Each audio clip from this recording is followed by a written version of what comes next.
Hi guys, today we will learn about how to transfer money from Revolut to any bank account.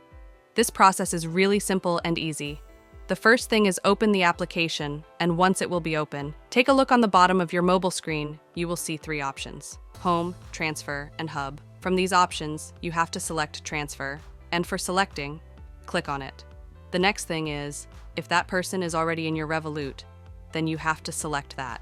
But if that is not, then take a look on the right top. You will see the icon New. Just click on it.